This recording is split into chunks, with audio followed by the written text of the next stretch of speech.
بسم اللہ الرحمن الرحیم۔ نماز کی اہمیت اور فضیلت۔ حدیث شریف میں ہے، اللہ کے رسول صلی اللہ علیہ وآلہ وسلم ارشاد فرماتے ہیں کہ اللہ تبارک و تعالی نے 5 وقت کی نماز فرض کی ہے۔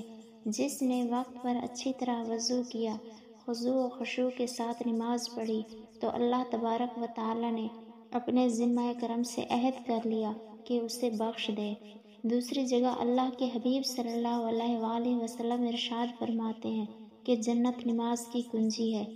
نبی کریم صلی اللہ علیہ وآلہ وسلم ایک اور جگہ ارشاد فرماتے ہیں، نماز میری آنکھوں کی ٹھنڈک ہے۔